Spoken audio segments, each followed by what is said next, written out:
Welcome back students. The biology oda next class breathing and exchange of gases oda second part. நம்ம இன்னைக்கு so far வந்துட்டு respiratory system organs and அந்த path of air travel பார்த்தோம். இப்போ அடுத்தது வந்துட்டு ரெஸ்பிரேஷனில் வந்துட்டு நெக்ஸ்ட் வந்துட்டு ப்ரீதிங் ப்ராசஸ் பார்க்க போகிறோம். Before we see breathing process, respiratory membrane அப்படின்னா என்னென்னு பார்த்துக்கலாம். Respiratory membrane அப்படிங்கிறது it is the place where actual gaseous exchange is happening. So இதுதான் வந்துட்டு respiratory membrane. So it is the place of gaseous exchange that is happening. இங்கே respiratory membrane நம்ம சொல்கிறது வந்துட்டு gaseous exchange in lungs. இப்போ லங்ஸில் வந்துட்டு gaseous exchange எங்கே நடக்கும் அப்படின்னா between alveoli and the blood vessel, that is the blood capillary that is found around the alveoli. இதில் தான் வந்துட்டு actual gaseous exchange நடக்க போகுது. இப்போது இந்த இதில் வந்துட்டு எதை வந்து நம்ம respiratory membrane அப்படின்னு சொல்கிறோம் அப்படின்னா alveoli and blood vessel. So when we consider alveoli and blood vessel, alveoliங்கிறது வந்துட்டு ஒரு small bag like structure. இந்த small bag like structure வந்துட்டு alveoli வந்துட்டு it is made of only one layer of cells. So a single layer of cells is making up the alveoli. எப்பவுமே வந்துட்டு ஒரு single layer of cells இருந்துச்சுன்னா நம்ம epithelial cellனு சொல்லுவோம். epithelial cellsக்கு வெளியில் வந்துட்டு எப்பவுமே அதோட அண்டர் சைடில் வந்துட்டு there would be basement membrane. So நான் இங்கே டார்க்கன் பண்ணியிருக்கிறது வந்துட்டு basement membrane of alveolar epithelium. So இந்த பேஸ்மெண்ட் மெம்பரேன் எப்போவுமே இருக்கும். இது alveoli. இந்த alveoli சுற்றியும் வந்துட்டு there would be capillaries, blood capillaries that is moving with the blood.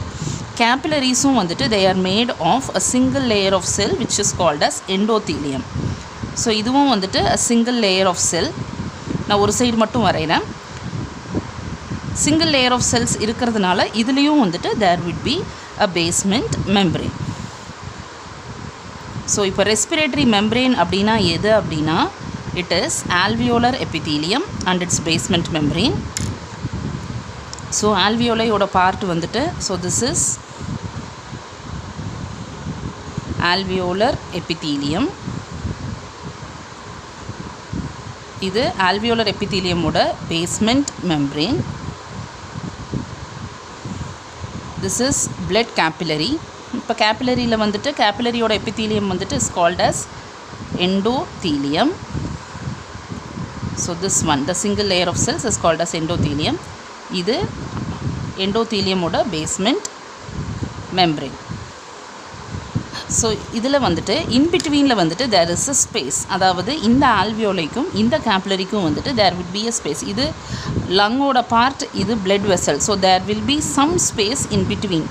இந்த ஸ்பேஸில் வந்துட்டு யூஸ்வலாக இன்டர்ஸ்டீஷியல் ஃப்ளூயிட் இருக்கும் எப்போவுமே. So that interstitial fluid, so in பிட்வீனில் இருக்கிறது வந்துட்டு it is interstitial fluid. So இது எல்லாம் சேர்த்தது தான் வந்துட்டு ரெஸ்பிரேட்டரி மெம்ப்ரெயின். ஏன்னா இப்போது ஆக்சிஜன் வந்துட்டு ஃபார் எக்ஸாம்பிள் நம்ம ஆக்சிஜனை மட்டும் கன்சிடர் பண்ணிக்குவோம். ஆல்வியோலர் ஏரில் வந்துட்டு உள்ளே நம்ம இன்ஹேல் பண்ணுற ஏரில் வந்துட்டு ஆக்சிஜன் இருக்குது அப்படின்னா ஆக்சிஜன் வந்துட்டு ஆல்வியோலைக்குள்ளே வருது. ஆல்வியோலையில் இருந்து பிளட் வெசலுக்குள்ளே வரணும். ஸோ இப்போ பிளட் வெசலுக்குள்ளே வரணும்னா அது எந்தெந்த சர்ஃபேஸ் எல்லாம் தாண்டி வருது அப்படிங்கிறது தான் வந்துட்டு ரெஸ்பிரேட்டரி சர்ஃபேஸ். ஸோ இப்போ ஆக்சிஜன் வந்துட்டு ஆல்வியோலையோட எபித்தீலியம், அதோட basement membrane, interstitial fluid, basement membrane of blood vessel endothelium, endothelium cell, இதை எல்லாம் தாண்டினா தான் வந்துட்டு இங்கே பிளட் வெசலுக்கு உள்ளே இந்த ஆக்சிஜன் வந்து சேர முடியும். So it has to cross all these layers together you call it as the respiratory membrane. இப்போது நமக்கு தெரியும் ஆக்சிஜன் வந்துட்டு டிசால்வ்டு கண்டிஷனில் மட்டும்தான் வந்துட்டு டிரான்ஸ்போர்ட் ஆகும். We have studied this. எப்போவுமே மாய்ஸ்சர் இருக்கணும் அப்படின்னு. இப்போது ஆல்வியோலையில் வந்துட்டு இதில் மாய்ஸ்சர் இங்கே டிசால்வ்டு கண்டிஷனுக்கு பிளட் இருக்குது, interstitial fluid is a liquid, so அங்கேயும் மாய்ஸ்சர் இருக்குது. இப்போ ஆல்வியோலைக்குள்ளே வந்துட்டு ஆல்வியோலையில் வந்துட்டு moisture is maintained with the help of mucus that is secreted by the alveolar cells. So mucus would be secreted by the alveolar cells that keeps it moist. அப்புறம் plus alveolar inner surfaceல, that is in this surface, inner surface of alveoli has a substance called lecithin. Lecithin வந்துட்டு it is acting as a surfactant. இங்கே surfactant-ஓட work என்ன அப்படின்னா, this is to reduce the surface tension. எதுக்காக surface tension reduce பண்ணுறதுக்கு இங்கே ஒரு surfactant இருக்குது. இதோட ஃபங்க்ஷன் என்ன அப்படின்னா, it is to prevent alveoli from collapsing. ஏன்னா it is a single layer of cells, muscles கிடையாது, இல்லை போன்ஸும் உள்ளே கிடையாது. ஸோ அந்த alveoli-யோட ஸ்ட்ரக்சரை மெயின்டைன் பண்ணணும் அப்படின்னா it has to stand rigid. அந்த சர்ஃபேஸ் டென்ஷன் இருந்தால் மட்டும்தான், சர்ஃபேஸ் டென்ஷன் கம்மியாக இருந்தால் மட்டும்தான் வந்துட்டு அந்த இன்னர் சர்ஃபேஸ் வந்துட்டு ஸ்ட்ராங்காக இருக்க முடியும். அதுக்காக வந்துட்டு lecithin is also present. So alveoli cells வந்து செக்ரீட் பண்ணுறது வந்து ரெண்டு substances, mucus with lecithin. Mucus வந்து மாய்ஸ்சரை மெயின்டைன் பண்ணுது, லெசித்தின் வந்துட்டு சர்ஃபேஸ் டென்ஷனை ரெடியூஸ் பண்ணி alveoli கொலாப்ஸ் ஆகாமல் ப்ரிவெண்ட் பண்ணுது. So this is respiratory membrane. And coming to the breathing process. இப்போ breathing அப்படின்னா என்ன அப்படின்னா, it is inhalation or inspiration of oxygen and exhalation or expiration of carbon dioxide. இதுதான் வந்துட்டு breathing process. So நம்ம வந்துட்டு one by one பார்க்கலாம். First inhalation வந்துட்டு is taking in of oxygen and it is an active process. Active process அப்படின்னா வந்துட்டு there will be use of ATP. So எதுக்காக வந்துட்டு இன்ஹலேஷனுக்கு வந்துட்டு ஆக்டிவ் ப்ராசஸாக இருக்குது, எதுக்காக ஏடிபியை யூஸ் பண்ணுது அப்படின்னா, this involves muscle contraction. So muscle கான்ட்ராக்ஷனுக்கு ஏடிபி தேவைப்படும். மசில் கான்ட்ராக்ஷன் நடந்தால் தான் இன்ஹலேஷன் நடக்கும். So there will be ATP usage here for muscle contraction. So இங்கே என்னென்ன மசில்ஸ் வந்துட்டு பார்ட்டிசிபேட் பண்ணுதுன்னு நமக்கு தெரியணும். Muscles of inhalation. ஸோ நமக்கு தெரியும் லங்ஸில் மசில்ஸ் கிடையாதுன்னு. So there should be some muscles that is found outside the lungs. அதுதான் வந்துட்டு இன்ஹலேஷன் ப்ராசஸ்க்கு ஹெல்ப் பண்ண போகுது. ரெண்டு மசில்ஸ் ஹெல்ப் பண்ண போகுது. ஒன்று வந்துட்டு radial muscles also called as phrenic muscles. இது வந்துட்டு they will be attached to diaphragm. From diaphragm they will be attached. So they will be attached to the diaphragm and it is connected to. So from diaphragm it is connected to ribs and the vertebral column bone. அதாவது நம்மளோட back phone கூட connect ஆகிருக்கும். இது வந்துட்டு radial muscles R phrenic muscles. இன்னொரு muscles வந்துட்டு second muscles as external intercostal muscles.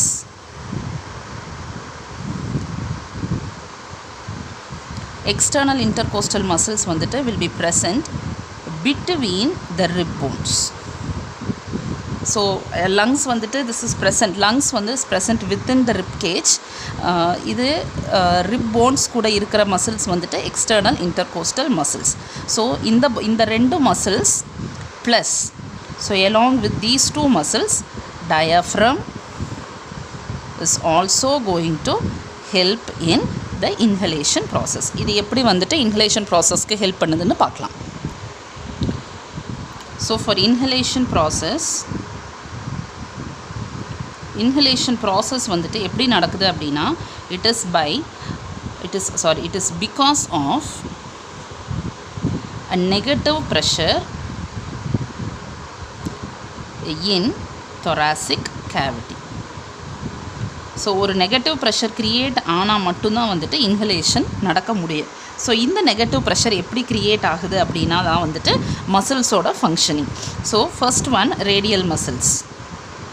Radial muscles வந்துட்டு they are going to contract first. Radial muscles contract ஆகும்போது என்ன ஆகும் அப்படின்னா they are going to make diaphragm flat. அதாவது யூஷுவலாக டயஃப்ரம் வந்துட்டு it is going to be a dome shaped structure இப்படி இருக்கும். ஸோ ரேடியல் மசில்ஸ் வந்துட்டு கான்ட்ராக்ட் ஆகும்போது வந்துட்டு so I will make it a stronger line. So இதுக்கு மேலே வந்துட்டு you would have the rib cage. So இங்கே வந்துட்டு ரிப் கேஜ் இருக்கும். So I am just giving one outline alone. So தான் நமக்கு வந்துட்டு டயக்ராம்க்கு ஈஸியாக புரியறதுக்காக. ஸோ இது வந்துட்டு டயஃப்ரம், நான் ரிப்கேஜுக்கு வந்துட்டு சிங்கிள் லைன் ரெப்ரசென்ட் பண்ணியிருக்கிறேன். ஸோ இப்போ ரேடியல் மசில்ஸ் வந்துட்டு டயஃப்ரம் கூட அட்டாச் ஆகிருக்கிற மசில்ஸ். இந்த மசில்ஸ் கான்ட்ராக்ட் ஆகும்போது வந்துட்டு டயஃப்ரம் வந்துட்டு is becoming more or less flat. So இது வந்துட்டு இங்கே நான் கொடுத்துருக்கிற டாட்டட் லைன் வந்துட்டு after radial muscles R contracting. So இப்போ வந்துட்டு டயஃப்ரம் வந்துட்டு ஃப்ளாட் ஆகும்போது வந்துட்டு இது என்ன ஆகும்? டயஃப்ரம் ஃப்ளாட் ஆகும்போது தொராசிக் கேவிட்டியோட வால்யூம் இன்க்ரீசஸ். ஸோ ஏன்னா இந்த இடத்த இவ்வளோ கவர் பண்ணிகிட்ருக்கிறது கீழே இறங்குறதுனால வந்துட்டு வால்யூம் வந்துட்டு அப்போ இந்த அளவுக்கு வால்யூம் வந்துட்டு there is increase in so much of volume. Second வந்துட்டு external intercostal muscles. External intercostal muscles. இந்த எக்ஸ்டர்னல் இன்டர்கோஸ்டல் மசில்ஸ் என்ன பண்ணும் அப்படின்னா it is going to pull the rib cage up and out. So up and out அப்படின்னா வந்துட்டு up அப்படிங்கும்போது வந்துட்டு it is going to move towards the upper side, that is like this and like this. So rib cage வந்துட்டு it moves upwards and outwards. எதனால் அப்படின்னா external intercostal மசில்ஸோட கான்ட்ராக்ஷன்னால். So this also is going to increase volume of thoracic cavity. இப்போது there is இந்த ரெண்டு மசில்ஸும் வந்துட்டு contract ஆகிறதுனால வந்துட்டு sudden increase in thoracic cavity volume. இப்போது தொராசிக் கேவிட்டியோட வால்யூம் இன்க்ரீஸ் ஆகும்போது தொராசிக் கேவிட்டி வால்யூம் வந்துட்டு when it is increasing suddenly. இப்போ when there is a sudden increase இது என்ன ஆகும் அப்படின்னா pressure inside drops down. அதாவது சடன் இன்க்ரீஸ் இன் வால்யூம். அப்போது உள்ளே இருக்கிற வால்யூம் ஆஃப் ஏர் வந்துட்டு ப்ரெஷர் வந்துட்டு ஆப்வியஸாக கம்மியாகும் because there is more space available now. So this is called as the negative pressure. The negative pressure is measured to be about -2 to -6 mm of mercury compared to the environmental air. So வெளியில் நம்மளோட external environment compare பண்ணும்போது வந்துட்டு உள்ள thoracic கேவிட்டியோட pressure வந்துட்டு நெகட்டிவாக இருக்குது. Because this negative pressure is created. இந்த pressure வந்து என்ன பண்ணும் அப்படின்னா it is going to suck in air to correct the pressure. So இப்போ ப்ரெஷரை கரெக்ட் பண்ணுறதுக்காக ஏர் வந்துட்டு sucked in. This process you call it as inhalation. So results in inhalation of air. So எதனால் வந்துட்டு ஏர் உள்ளே வருது அப்படின்னா இட் இஸ் ஜஸ்ட் பிகாஸ் உள்ளே வந்துட்டு ஒரு நெகட்டிவ் ப்ரெஷர் க்ரியேட் ஆகுது, அதனால் ஏர் வந்துட்டு உள்ளே வருது. This is inhalation process. Next is exhalation process. Breathingல next part is exhalation.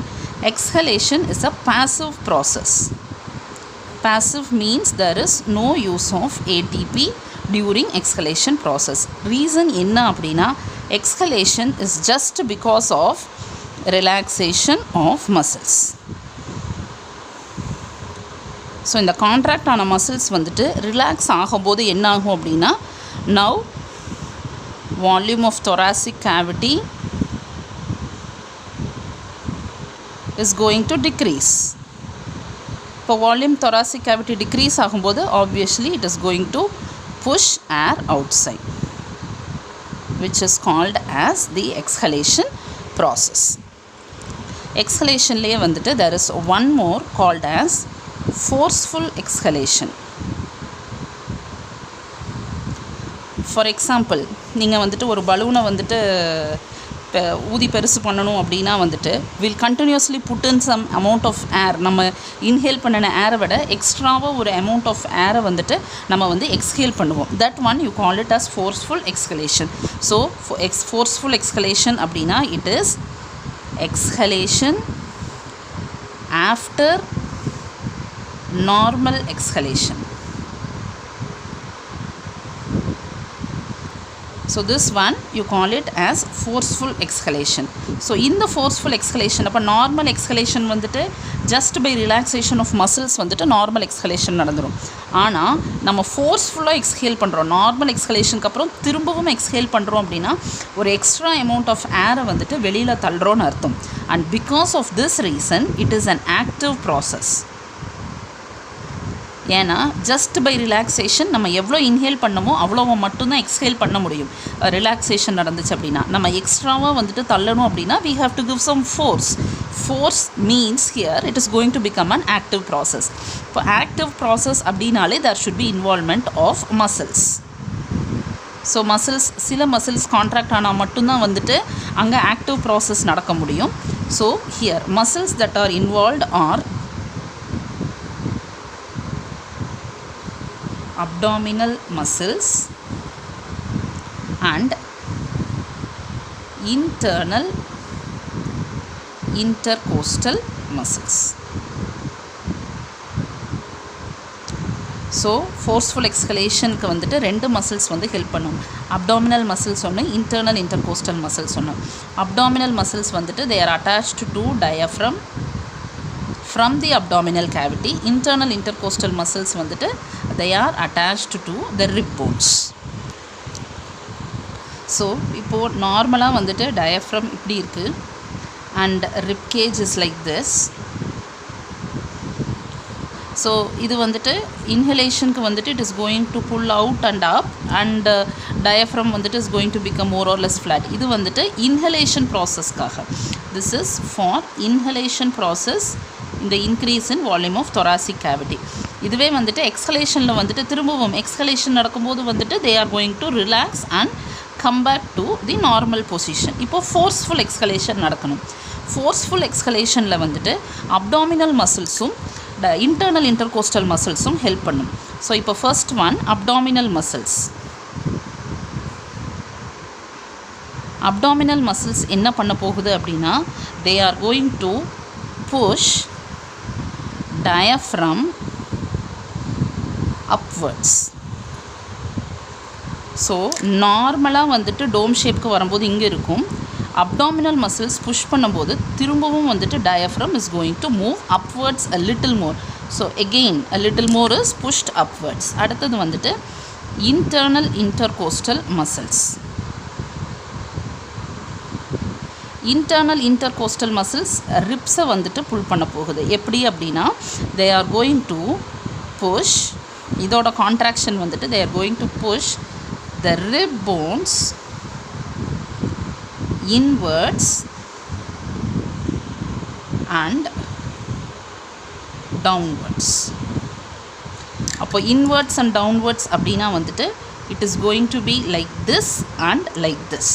So like this and like this. So inwards and downwards. So அப்போ என்ன ஆகும், ribs வந்துட்டு they are going to come little more closer inside. இப்போ இது ரெண்டும் செய்கிறதுனால என்ன ஆகுது அப்படின்னா திரும்பவும் வந்துட்டு volume of thoracic cavity is going to decrease a little more. When there is decrease, air is going to be pushed out. Air is pushed out. This results in forceful exhalation. எதனால forceful exhalation சொல்கிறோன்னா we are going to give some extra pressure and we are going to push the air outside. So this is called as forceful exhalation process. And coming to the air volumes, pulmonary, it is called as the pulmonary air volumes. எதனால pulmonary air volume அப்படின்னா we are calculating the volume of air that is moving in and out of lungs. அதனால வந்துட்டு it is called as pulmonary air volumes, and the instrument that is used to measure this is called as spirometer. So spirometer வச்சுட்டு நம்ம measure பண்ணுறது வந்துட்டு pulmonary air volumes. So there are different volumes. First one, tidal volume. Tidal volume, normally called as TV. This is volume of air that is normally inhaled and exhaled. This one you call it as tidal volume. This is equal to 500 ml. This is tidal volume. The second is for inspiration purpose. So first is, so இது நார்மலாக நம்ம உள்ளே எடுக்கிறது 500. Suppose நம்ம வந்துட்டு எக்ஸ்ட்ராவாக உள்ளே எடுக்கணும் அப்படின்னா நம்மளால் எவ்வளோ எடுக்க முடியும்? Sorry, I will write it again. Second one is inspiratory reserve volume. So this is IRV. Inspiratory reserve volume அப்படின்னா வந்துட்டு என்ன அப்படின்னா நம்மளால் மேக்ஸிமம் உள்ளே எவ்வளோ எடுத்துக்க முடியும். அதாவது நார்மலாக வந்து 500 ml எடுத்துக்கிறோம். Suppose we have to take in extra. நீங்கள் பெருமூச்சு விடுறீங்கன்னா you are taking in more amount of air. அப்போது அந்த எக்ஸ்ட்ராவாக எடுக்கிற வால்யூம் வந்துட்டு எவ்வளோ? So that is, this is the space available, or you can also call it as volume of air for forceful inhalation. Inhalation அப்படினாலே அந்த ரெண்டு muscles மட்டும்தான். இங்கே ஃபோர்ஸ்ஃபுல்ங்கும் போது you are giving an extra force and you are pulling some more air inside. So this is forceful inhalation. Inspiratory reserve volume வந்துட்டு it is going to be 2000 to 3000 ml. The next pulmonary air volume is inspiratory capacity. Inspiratory capacity அப்படின்னா வந்துட்டு உங்களால் எவ்வளோ maximum உள்ளே இழுக்க முடியும். So நார்மலாக 500 எடுக்க முடியும் நம்மளால், ப்ளஸ் எக்ஸ்ட்ராவாகவும் ஒரு 2000 to 3000 ml வந்துட்டு நம்மளால் உள்ளே எடுத்துக்க முடியும். That one you call it as inspiratory capacity. So inspiratory capacity is TV plus IRV. So this is the total amount of air that can be inspired inside. So this is equal to 2500 to 3500 ml. இது வந்துட்டு inspiratory capacity. Next, regarding expiration or exhalation, expiratory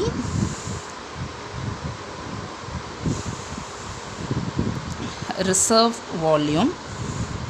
so நம்ம forceful exhalation ஒன்று பண்ணுறோம் இல்லையா? அந்த forceful எக்ஸலேஷனில் வந்துட்டு how much amount of air can be pushed out. So this is volume of air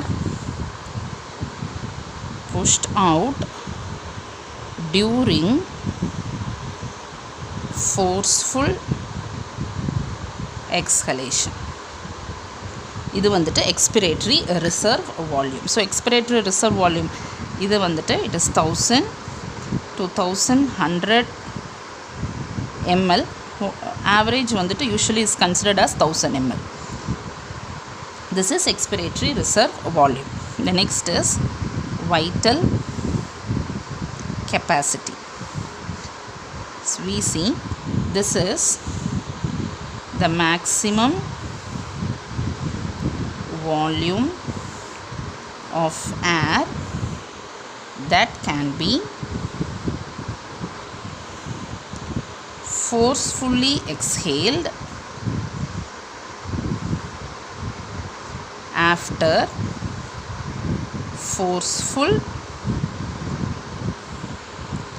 inhalation. So you take in forcefully and you are living out forcefully. So inhalation forceful, exhalation forceful. இதில் வந்துட்டு எவ்வளோ volume of air வந்துட்டு மூவிங்கில் இருக்குது அப்படிங்கிறது தான் வந்துட்டு vital capacity. So forceful exhalation மட்டும் calculate பண்ணால் it is 1000. forceful inhalation மட்டும் நம்ம கால்குலேட் பண்ணோன்னா 2000 to 3000. இது இல்லாமல் வந்துட்டு normal amount of volume of air வந்துட்டு நம்ம எடுத்துக்க முடியும் நம்மளால். So it is vital capacity is going to be PV plus IRV plus ERV. Together you call it as the vital capacity. So this comes around 3500 to 4500 ml of air. இது வந்துட்டு vital capacity. So this is vital capacity. The next volume is called as residual volume. Residual volume அப்படின்னா வந்துட்டு நம்ம ஃபோர்ஸ்ஃபுல்லாக exhale பண்ணினா கூட, அதாவது நம்மளோட vital capacity அளவுக்கு நம்மளால் இன்ஹேல் பண்ணி எக்ஸ்ஹேல் பண்ண முடிஞ்சால் கூட லங்ஸ் வந்து எப்போவுமே எம்டி ஆகிறது கிடையாது. There is some amount of air that is always remaining inside the lungs. That is called as residual volume. So this is volume of air that remains in lungs after forceful exhalation. So நீங்கள் forceful exhalation பண்ணனா கூட there is some amount of air that remains back in the lungs. That is called as residual volume and that is equal to 1500 ml. So this is residual volume. And the next one is functional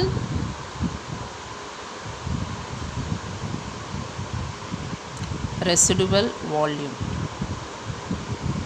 நம்ம residual volume அப்படின்னாலே வந்துட்டு it is remaining back in the lungs. எதுக்காக லங்ஸில் remaining back, எதுக்காக அது இருக்குது அப்படின்னா that is always available for gaseous exchange. So the amount, so functional residual volume அப்படிங்கிறது வந்துட்டு it is volume of air available for gaseous exchange.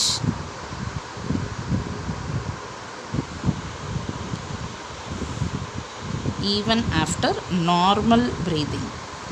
So நீங்கள் நார்மலாக ப்ரீத் பண்ணிகிட்டு இருக்கிறீங்க, தட் இஸ் 500 ml எடுத்து 500 ml வெளியில் விட்டுட்டு இருக்கீங்க. விட்டுட்டு இருக்கிற இந்த டைமில் வந்துட்டு you are taking in 500 leaving out 500. இது இல்லாமல் வந்துட்டு உள்ளே வந்துட்டு there is some amount of air that is remaining back. அதை தான் வந்துட்டு நம்ம functional residual volume that is available for gaseous exchangeன்னு சொல்கிறோம். எதெல்லாம் உள்ளே வந்துட்டு அவைலபிளாக இருக்குது அப்படின்னா ஒன்று வந்துட்டு ரெசிடுவல் வால்யூம், அதாவது ஈவன் ஆஃப்டர் ஃபோர்ஸ்ஃபுல் எக்ஸ்ஹலேஷன் வந்துட்டு உள்ள ரிமைனிங் இருக்கிறது வந்துட்டு residual volume. This is 1500 ml plus expiratory reserve volume. அதாவது நம்ம நார்மல் ப்ரீதிங்னு படிச்சிருக்கிறோம். மீன்ஸ் வாட், நம்ம எக்ஸ்பிரேஷனுக்கு ஒரு வால்யூம் வந்துட்டு உள்ள ரிசர்வ்டில் இருக்கு இல்லையா, இந்த வால்யூமும் வந்துட்டு is available for gaseous exchange. So this is equal to 1000 ml.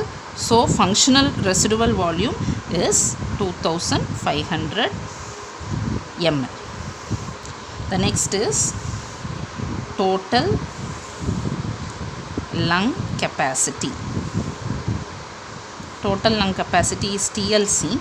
Total lung capacity அப்படிங்கிறது வந்துட்டு நம்மளால் நார்மல் நம்ம லங்ஸ்னால எவ்வளோ ஏரை வந்துட்டு ஹோல்டு பண்ண முடியும் அப்படிங்கிறது தான் total lung capacity. This is that is TVS tidal volume, நார்மலாக நம்ம இன்ஹேல் பண்ணி எக்ஸ்ஹேல் பண்ணுறது, ப்ளஸ் இன்ஸ்பிரேட்டரி ரிசர்வ் வால்யூம். இது வந்து நம்மளால் மேக்ஸிமம் இன்ஹேல் பண்ண முடிஞ்ச ஏர், ஸோ இதையும் நம்ம லங்ஸ்னால் எடுத்துக்க முடியும். ப்ளஸ் எக்ஸ்பிரேட்டரி ரிசர்வ் வால்யூம், இதை எப்போவுமே வந்துட்டு லங்ஸ் வந்துட்டு உள்ளே வச்சுருக்கு. Plus RV, even after forceful exhalation இது வந்துட்டு உள்ள ரிமைனிங் பேக் இருக்கும். So this one will be equal to 5000 to 6000 ml. So this one can be also written as vital capacity plus RV. நம்ம வந்துட்டு வேறு வேறு ஃபார்மில் ரெப்ரசன்ட் பண்ணிக்கலாம், but all means the same. இப்போ இது வந்துட்டு டோட்டல் லங் கெப்பாசிட்டி. இதில் there is one more which is called as alveolar volume. Alveolar volume அப்படினா it is air that reaches alveoli during normal breathing process. So நம்ம 500 normal breathingல வந்துட்டு 500 நம்ம inhale பண்ணுவோம். இந்த இன்ஹலேஷன் 500 ml வந்துட்டு எவ்வளோ வந்துட்டு ஆல்வியோலை ரீச் ஆகுதுங்கிறது தான் வந்துட்டு alveolar volume. This is 350 ml. And one more is dead space volume. So 350 ml மட்டும்தான் உள்ள ரீச் ஆகுது அப்படின்னா some is going to be அந்த remaining 150 வந்துட்டு is going to be lost. அது எங்கே லாஸ் ஆகும் அப்படின்னா this is the air that remains in the bronchial intercom. அதாவது அந்த பாத்வே இருக்கு இல்லையா, அந்த branches of trachea, அந்த branchesல வந்துட்டு அது வந்துட்டு எம்டியாக இருக்க போகிறது கிடையாது. அதுவும் வந்துட்டு can have some amount of air inside it always. அதுதான் வந்துட்டு dead space volume, that is equal to 150 ml. So this is dead space volume. And one more is minute respiratory volume. Minute respiratory volume அப்படினா வந்துட்டு per minute how much amount of air we are going to inhale and exhale, அதுதான் வந்துட்டு minute respiratory volume. One inhalation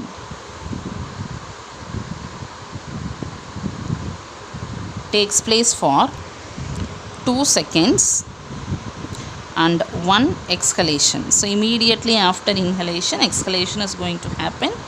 This happens for 3 seconds. So one cycle of breathing takes 5 seconds. So for 1 minute there are going to be nearly 12 cycles of breathing. So நம்ம இது வந்துட்டு per minute we have calculated number of breathing cycles.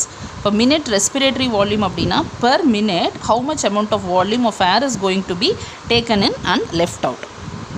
12 cycles. நம்ம நார்மலாக inhale பண்ணி exhale பண்ண போகிறது 500 ml. So for one cycle we are going to take in and leave out 500 ml. So for 1 minute it is going to be 12 into 500 ml of air, that is nearly 6000 ml of air per minute is inhaled and exhaled by us, which is called as the minute respiratory volume. அதே மாதிரி வந்துட்டு we have seen that there is only 350 ml of air that is reaching the alveoli for each 500 ml. That one is called as alveolar ventilation. அதாவது volume of air that reaches alveoli per minute for exchange of gases, that one you call it as alveolar ventilation. So it is 12 cycles per minute and only 350 ml of air that is going to enter inside the alveoli per minute, and this one is more or less equal to 4200 ml per minute is the alveolar ventilation. So these are all the pulmonary air capacities or pulmonary air volumes that are calculated with the help of spirometer. And spirometer la vanditu only direct calculations can be done. For example, நம்ம வந்துட்டு இப்போ total lung capacity எடுத்துட்டோம், இல்லை functional residual volume எடுக்கிறோம் அப்படின்னா, இல்லை vital capacity also, இதெல்லாம் வந்துட்டு TV plus IRV plus ERV, அதாவது வந்துட்டு இதை வந்து ஸ்பைரோமீட்டர் வச்சு நம்ம கால்குலேட் பண்ண முடியாது. டிவியை ஸ்பைரோமீட்டரில் கால்குலேட் பண்ணலாம், ஐஆர்வியை கால்குலேட் பண்ணலாம். But when vital capacity has to be calculated, these are called as derived volumes. Total lung capacity is a derived volume. It is the sum of all these volumes. So it is a derived volume. இதை வந்துட்டு ஸ்பைரோமீட்டரில் calculate பண்ண முடியாது. நம்ம ஸ்பைரோமீட்டரில் direct volumes மட்டும்தான் calculate பண்ண முடியும். So this is the pulmonary lung capacities. நம்ம last வீடியோவில் பார்த்தோம், ஒரு ரெஸ்பிரேஷன் ப்ராசஸ் நடக்கணும் அப்படின்னா வந்துட்டு there are 5 steps. First one is breathing. நம்ம ப்ரீதிங் வந்துட்டு சிஸ்டமில் பண்ணுறோம். அந்த சிஸ்டம் என்னென்னு பார்த்துட்டோம், ப்ரீதிங் மெக்கானிசமும் பார்த்துட்டோம், கெப்பாசிட்டிஸும் பார்த்துட்டோம். அடுத்தது வந்துட்டு exchange of gases. Exchange of gases between alveoli and the blood vessel, the first one. அதுக்கப்புறம் வந்துட்டு it is going to be transport of gases. The next is going to be again exchange of gases between blood vessel and tissues. அதுக்கப்புறம் வந்துட்டு breakdown of glucose with oxygen. இதுதான் வந்துட்டு 5 steps in respiration பார்த்தோம். நம்ம வந்துட்டு இப்போ breathing பார்த்துட்டோம். The next we'll see exchange of gases between alveoli and blood vessel and exchange of gases between blood vessels and tissues. ஏன்னா principle behind this gaseous exchange is going to be the same. அதனால் first வந்துட்டு நம்ம exchange between alveoli and blood vessel and exchange between blood vessel and tissues நம்ம பார்த்துக்கலாம். Then we'll see this transport. So the first, now we'll see about the exchange of gases. இப்போ exchange of gases வந்துட்டு 2 ஸ்டெப்பில் நடக்குது இல்லையா? So this is the 2 steps. The first one is between alveoli and blood vessel. This is also called as pulmonary, because it is happening in lungs. It is called as pulmonary exchange or external respiration. ஏன்னா இங்கே ஏரோட source, ஆக்சிஜனோட source வந்துட்டு external environment, so called as external respiration. Second level வந்துட்டு exchange between blood vessels and tissues. So it is exchange between blood vessels and tissues. This is called as tissue level exchange or internal respiration. ஏன்னா இங்கே சோர்ஸ் வந்துட்டு either blood vessels இல்லாட்டி tissues, அதனால் வந்துட்டு it is called as internal respiration. Whatever maybe the type of exchange, அது pulmonary எக்ஸ்சேஞ்சாக இருந்தாலும் சரி, டிஷ்யூ லெவல் எக்ஸ்சேஞ்சாக இருந்துட்டாலும் சரி, the principal behind is the partial pressure of the gases. So partial pressure of gases தான் வந்துட்டு இந்த எக்ஸ்சேஞ்சை டிசைட் பண்ண போகுது. So what is this partial pressure? Partial pressure அப்படின்னா என்ன அப்படின்னா, இட் இஸ் த ப்ரெஷர். நான் ஃபஸ்ட்டு உங்களுக்கு டெஃபினிஷன் சொல்லிடுறேன், அதுக்கப்புறம் அதுக்கு எக்ஸ்ப்ளனேஷன் கொடுக்கும்போது உங்களுக்கு ஈஸியாக புரியும். Pressure exerted by a gas in a mixture of gases irrespective of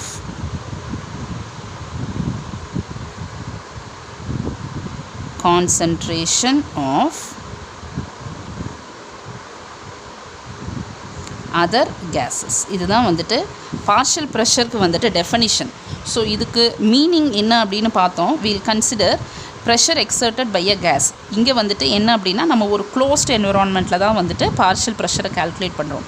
for example, நம்ம வந்துட்டு வில் கன்சிடர் திஸ் பார்ட், இது வந்துட்டு ஒரு ஆல்வியோலைன்னு வச்சுக்குவோம். ஸோ ஆல்வியோலைங்கிறது வந்துட்டு ஒரு க்ளோஸ்டு ஸ்ட்ரக்சர் நம்ம பாடிக்குள்ளே இருக்கிறது. இங்கே வந்துட்டு ஏர் வந்துட்டு உள்ளே வருது. இப்போ உள்ளே வர்ற ஏரில் வந்துட்டு நம்ம வந்து ஃபில்டர் பண்ணி ஆக்சிஜனை மட்டும் உள்ளே எடுக்கிறது கிடையாது. நம்ம என்விரான்மெண்ட்டில் என்னென்ன ஏர் இருக்கோ, என்னென்ன கேஸஸ் இருக்கோ எல்லாமே உள்ளே வரப்போகுது. It can be oxygen, it can be carbon di oxide, it can be nitrogen. இதுதான் வந்துட்டு மேக்ஸிமமாக நமக்கு என்விரான்மெண்ட்டில் நேச்சுரலாக இருக்கிற கேஸஸ். இப்போ இது எல்லாமே உள்ளே வரப்போகுது நம்மளோட ஆல்வியோலைக்குள்ளே. இப்போது எவ்ரி கேஸ் வந்துட்டு என்ன பண்ணும் அப்படின்னா, it is going to exert some pressure. So இந்த ஆக்சிஜன் வந்துட்டு இந்த ஆல்வியோலை மேலே ஒரு ப்ரெஷரை எக்ஸர்ட் பண்ணும், கார்பன் டை ஆக்சைடு ஒரு ப்ரெஷரை எக்ஸர்ட் பண்ணும், இந்த நைட்ரஜன் ஒரு ப்ரெஷரை எக்ஸர்ட் பண்ணும். ஸோ இந்த pressure that is exerted by a gas. So நமக்கு தேவை எது? ஆக்சிஜன். ஸோ நமக்கு வந்துட்டு ஆக்சிஜனை மட்டும்தான் நம்ம வந்துட்டு எடுத்துக்க போகிறோம். So it is a pressure exerted by a gas in a mixture of gases irrespective of concentration of other gases. So இப்போ ஆக்சிஜனோட பார்ஷியல் ப்ரெஷர் என்ன, இது என்ன ப்ரெஷரை எக்ஸர்ட் பண்ணுதோ அதை வச்சு மட்டும்தான் வந்து கேஷியஸ் எக்ஸ்சேஞ்ச் டிசைட் ஆகும். பார்ஷியல் ப்ரெஷர் ஆஃப் கார்பன் டை ஆக்சைடும் பார்ஷியல் ப்ரெஷர் ஆஃப் நைட்ரஜனும் வந்துட்டு ஆக்சிஜனோட பார்ஷியல் ப்ரெஷரை எந்த வகையிலையும் அஃபெக்ட் பண்ணாது. ஸோ இண்டிவிஜுவலாக இங்கே என்னென்ன ப்ரெஷர், இது ரெண்டுக்கும் என்ன ப்ரெஷரில் இருந்தாலும் ஆக்சிஜனோட ப்ரெஷர் என்ன அப்படிங்கிறத பொறுத்து தான் வந்துட்டு gaseous exchange நடக்க போகுது. இதுதான் partial pressure of gases. So every gas has its own partial pressure. Partial pressure is given by the letters PP, and partial pressure ni எழுதும்போது வந்துட்டு we'll write it as PP, but when we write it as partial pressure of oxygen, when we write it as partial pressure of oxygen அப்படினா வந்துட்டு we'll write it as PO2. So நம்ம வந்துட்டு இப்போ inhale பண்ணுறோம். இப்போ inhale பண்ணும்போது வந்துட்டு oxygen வந்துட்டு உள்ளே வரும். ஆக்சிஜன் வந்துட்டு partial pressure of inhaled air வந்துட்டு யூஸ்வலாக தட் இஸ் அட்மாஸ்ஃபியரில் வந்துட்டு நமக்கு சஃபிஷியன்ட் குவான்டிட்டி ஆஃப் ஆக்சிஜன் இருக்குது அப்படின்னா அதில் பார்ஷியல் ப்ரெஷர் ஆஃப் ஆக்சிஜன் வந்துட்டு is going to be 159 mm of mercury. Similarly PCO2, that is partial pressure of carbon dioxide வந்துட்டு is going to be 0.3 mm of mercury. So இது வந்துட்டு inhaled ஏரில். இப்போ இந்த இன்ஹேல்டு ஏர் வந்துட்டு it is going to pass through our respiratory system, reach alveoli. இப்போ alveoli reach ஆகும்போது through this path, so this is the path of travel. So path of travel அப்படிங்கும்போது என்ன, நம்மளோட ரெஸ்பிரேட்டரி சிஸ்டம். இப்போ respiratory சிஸ்டமில் வந்துட்டு இப்போ நம்ம இன்ஹேல் பண்ணுறோம் அப்படின்னா இதுக்கு பிஃபோர் சைக்கிளில் நம்ம எக்ஸ்ஹேல் பண்ணியிருப்போம். அந்த ஏர் வந்துட்டு இந்த பாத் ஆஃப் ட்ராவலில் கண்டிப்பாக இருக்கும். ஸோ இந்த பாத் ஆஃப் ட்ராவல் என்ன ஆகும், இன்ஹேல்டு ஏர் மிக்ஸஸ் வித் எக்ஸ்ஹேல்டு ஏர். இப்போ மிக்ஸ் ஆகும் பிகாஸ் நம்மளை பாத் ஆஃப் ட்ராவலில் எக்ஸ்ஹேல்டு ஏர் கொஞ்சமாவது ரிமைனிங் இருக்கும். ஸோ அந்த ஏர் கூட இந்த இன்ஹேல்டு ஏர் வந்துட்டு மிக்ஸ் ஆக போகுது. மிக்ஸ் ஆகும்போது என்ன ஆகும் அப்படின்னா பிகாஸ் ஆஃப் திஸ் மிக்சிங் இப்போ ஆல்வியோலைக்கு ரீச் ஆகும்போது வந்துட்டு PO2 வந்துட்டு டிக்ரீஸ் ஆகும் அண்ட் PCO2 வந்துட்டு இன்க்ரீஸ் ஆகும். பிகாஸ் எக்ஸ்ஹேல்டு ஏரில் வந்துட்டு ஆக்சிஜன் கம்மி, கார்பன் டை ஆக்சைடு அதிகம். So partial pressure of oxygen நம்ம இன்ஹேல்டு ஏரில் வந்துட்டு 159 இருந்துச்சு. But when it is reaching alveoli it is called as alveolar air. Alveolar ஏரில் வந்துட்டு PO2 வேல்யூ வந்துட்டு when it is reaching alveoli after mixing with this exhaled air, PO2 value வந்துட்டு 104 mm of mercury and PCO2 வந்துட்டு increase ஆகிருக்கும். It reaches 40 mm of mercury. So இதுதான் வந்துட்டு inhaled air, alveolar ஏரோட partial pressure. So inhaled ஏரோட partial pressure இது, alveolar ஏரோட partial pressure for oxygen and carbon dioxide இந்த வேல்யூஸ். இப்போது அடுத்தது வந்துட்டு என்ன நடக்க போகுது, ஒன்ஸ் ஆல்வியோலைக்குள்ளே வந்ததுக்கப்புறம் எக்ஸ்சேஞ்ச் நடக்க போகுது. இப்போ எக்ஸ்சேஞ்ச் வந்துட்டு is going to be between first alveolar air and blood வெசலில் இருக்கிற oxygen and carbon di oxide.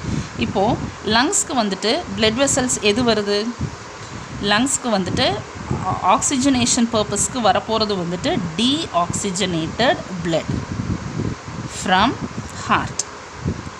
Pulmonary artery கொண்டு வரும் deoxygenated blood from heart through pulmonary artery. So it is going to come through pulmonary artery. So இப்போ இந்த pulmonary ஆர்ட்ரியில் வந்துட்டு நமக்கு partial pressure என்னென்னு தெரியும். அப்போ தெரிஞ்சால் தான் வந்துட்டு இங்கே எக்ஸ்சேஞ்ச் எப்படி நடக்குதுன்னு நமக்கு தெரியும்.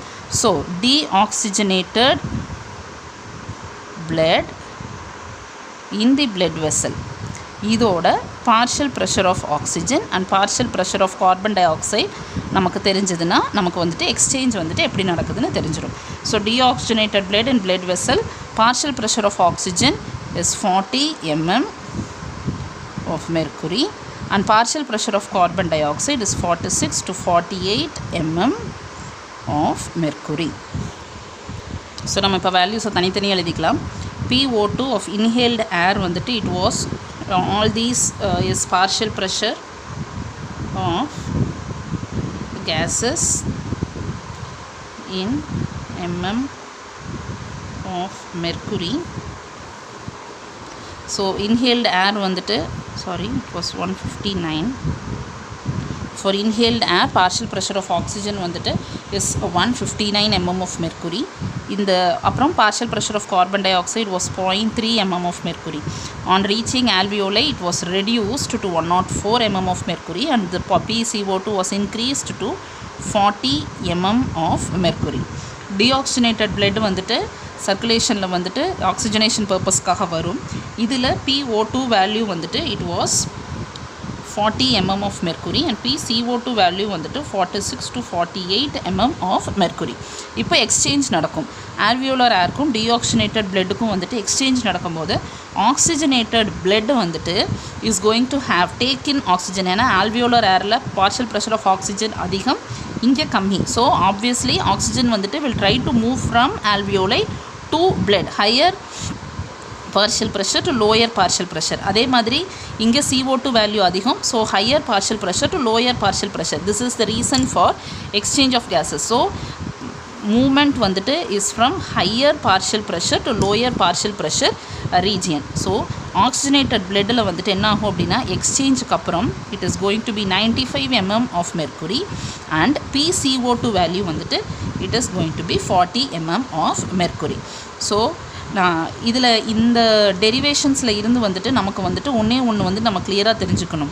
Means deoxygenated blood has some amount of oxygen in it always, and oxygenated blood has some amount of carbon dioxide in it always. So it is not that deoxygenated bloodனா அதில் வெறும் கார்பன் டை ஆக்சைடு தான் இருக்குது, oxygenated bloodனா அதில் வெறும் oxygen தான் இருக்குன்னெல்லாம் கிடையாது. deoxygenated bloodல ஆக்சிஜனும் இருக்கும், oxygenated bloodல carbon டை ஆக்சைடும் இருக்கும். But their volumes or partial pressure வந்துட்டு கம்மியாக இருக்கிற ரீசன்னால் ஒன்று வந்துட்டு டீஆக்சிஜனேட்டடாகவும் இன்னொன்று வந்துட்டு ஆக்சிஜனேட்டட் bloodஆகவும் வந்துட்டு ஆக்ட் பண்ண போகுது. ஸோ ஹியர் நம்ம blood vessels எதுன்னு நமக்கு தெரியணும். blood vessels வந்துட்டு டீஆக்சிஜனேட்டட் பிளட்டை வந்துட்டு லங்ஸ்க்கு கொண்டு வர போகிறது வந்துட்டு pulmonary artery, and oxygenated blood after exchange எடுத்துகிட்டு போக போகிறது வந்துட்டு pulmonary vein. So exchange is going to be between the capillaries of pulmonary vein and pulmonary artery.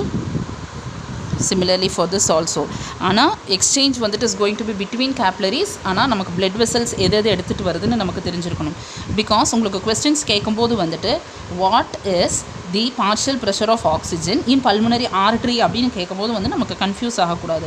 That is carrying deoxygenated blood. So deoxygenated பிளட்டில் pulmonary ஆர்ட்ரியோட partial pressure of oxygen and carbon dioxide, அதே மாதிரி partial pressure of oxygen and carbon dioxide in pulmonary vein வந்துட்டு this is 95 and 40. இது வந்துட்டு நமக்கு கிளியராக தெரிஞ்சிருக்கணும். அது எந்தெந்த பிளட் வெசல்ஸ் அப்படின்னா தான் நமக்கு வந்துட்டு கிளியராக ஞாபகம் இருக்கும். இது கிளியராக தெரிஞ்சு வச்சுக்கோங்க. இப்போது நம்ம வந்துட்டு எக்ஸ்சேஞ்ச் வந்துட்டு we have seen it in lungs. அடுத்தது வந்துட்டு in tissue level exchange. Tissue level exchange வந்துட்டு it is going to be between tissues and blood vessels. இப்போது blood vessels எது எடுத்துகிட்டு போகும் டிஷ்யூஸ்க்கு? blood vessels வந்துட்டு வெளியில் ஆக்சிஜனேட்டட் blood எடுத்துகிட்டு போகிறது pulmonary vein. ஸோ இப்போது pulmonary vein வந்துட்டு is going to go to heart. ஹார்ட்டில் இருந்துட்டு 2 organs it will be taken through aorta and its branches, அதாவது arteries is going to take to the organs. இப்போ இந்த ஆர்கன்ஸ்க்கு எடுத்துகிட்டு போகிற அயோட்டாலையும் அதோட பிரான்ச்சஸ்லேயும் நமக்கு PO2 அண்ட் PCO2 வேல்யூ என்னென்னு பார்த்துக்கலாம். இட் இஸ் நத்திங் பட் இங்கே ஹார்ட் வந்துட்டு வெறும் பம்பிங் ஆர்கன் மட்டும்தான், அதனால் பார்ஷியல் ப்ரெஷர் எதுவும் சேஞ்ச் ஆக போகிறதில்ல. So partial pressure of oxygen is going to be 95 mm of mercury in aorta and its branches, and PCO2 value வந்துட்டு it is going to be 40 mm of mercury in its branches, that is aorta and branches. இதுதான் வந்துட்டு டிஷ்யூஸ்க்கு reach ஆக போகுது. So இப்போ ஆர்கன்ஸ்க்கு போயாச்சு. இந்த ஆர்கன்ஸில் வந்துட்டு there will be respiration happening, that is நம்ம cellular respiration. அதாவது பிரேக் டவுன் ஆஃப் குளுக்கோஸ் நடந்துகிட்ருக்கும். இப்போ பிரேக் டவுன் ஆஃப் குளுக்கோஸ் நடக்கும்போது என்ன ஆகும்னா oxygen will be used and carbon dioxide is formed in Krebs cycle. நம்ம படிச்சிருக்கணும் ரெஸ்பிரேஷனில் வந்துட்டு ஆக்சிஜன் வந்துட்டு யூஸ் ஆகிடும், கார்பன் டை ஆக்சைடு வந்துட்டு க்ரெப்ஸ் சைக்கிளில் ஃபார்ம் ஆகும் அப்படின்னு. ஸோ ஆப்வியஸாக ஆர்கன்ஸில் வந்துட்டு PO2 value வந்துட்டு is going to be less and PCO2 value is going to be higher. இது வந்துட்டு நம்ம டிட்டர்மைன் பண்ண முடியாது இவ்வளோ தான் இருக்கும் டிஷ்யூஸ்லன்னு, பிகாஸ் ஒவ்வொரு டிஷ்யூஸில் ஒவ்வொரு மாதிரி இருக்கும் oxygen and carbon di oxide values. But this is going to be the normal thing. அதாவது PO2 கம்மியாயிடும் because oxygen is used. PCO2 அதிகமாயிடும் because it is formed here. So when this aorta and its branches, அதாவது arteries அப்புறம் அதோட capillaries வந்துட்டு ஆர்கன்ஸை reach பண்ணும்போது PO2 of arteries வந்துட்டு is going to be higher and PCO2 of tissues is going to be higher. இப்போ என்ன ஆகும்? There is going to be gaseous exchange between these two. That is oxygen is going to move from the blood vessels to the organs and carbon dioxide is going to move from tissues to the blood vessels. So இங்கே வந்துட்டு இப்படி exchange நடக்கும். இப்படி exchange நடந்து ஆர்கன்ஸை விட்டு வெளியில் வரப்போகிறது வந்துட்டு வெயின்ஸ். இப்போ வெயின்ஸில் என்ன இருக்க போகுது? we call it as the deoxygenated blood. Deoxygenated blood வந்துட்டு we know deoxygenated bloodல what will be the PO2 value and PCO2 value. அதாவது it is going to be 40 and PCO2 value is going to be 46 to 48 mm of mercury. இது deoxygenated blood. இப்போ veins வந்துட்டு through superior and inferior vena cava it is going to reach to the heart, and from heart pulmonary artery is going to take the blood to the lungs. So இது வரைக்கும், so up to this you call it as, that is right from pulmonary vein ஆரம்பிச்சு இங்கே deoxygenated blood form ஆக வரைக்கும் this process you call it as tissue level exchange. இங்கே வந்துட்டு PCO2 value என்ன, PO2 value என்ன, அயோட்டாலையும் அதோட பிரான்ச்சஸ்லையும் ஆர்ட்ரீஸ்லையும், அப்புறம் இங்கே டிஷ்யூஸில் வந்துட்டு எப்படி இருக்கும், எதனால் எக்ஸ்சேஞ்ச் நடக்குது, எங்கே ஹையராக இருக்கும் எங்கே லோயராக இருக்கும், எக்ஸ்சேஞ்ச் நடந்து deoxygenated blood formation we have to see this is tissue level exchange. So எக்ஸ்சேஞ்சுக்கு வந்துட்டு எக்ஸ்சேஞ்ச் ஆஃப் கேஸஸ்க்கு பிரின்சிபல் என்னென்னா partial pressure. So this is what is going to happen. So far we have seen about the transport of gases, breathing mechanism and transport of gases பார்த்தோம். Next வீடியோவில் breathing mechanism and exchange of gases பார்த்தோம். Next வீடியோவில் வந்துட்டு we'll see transport of gases and control of respiration in humans. So உங்களுக்கு ஏதாவது doubts இருந்துச்சு அப்படின்னா இல்லை கொஸ்டின்ஸ் நம்ம டிஸ்கஸ் பண்ணும்போது வந்துட்டு உங்களுக்கு இந்த வீடியோஸில் இருக்கிற டவுட்ஸை கிளியர் பண்ணிக்கலாம். தேங்க்யூ.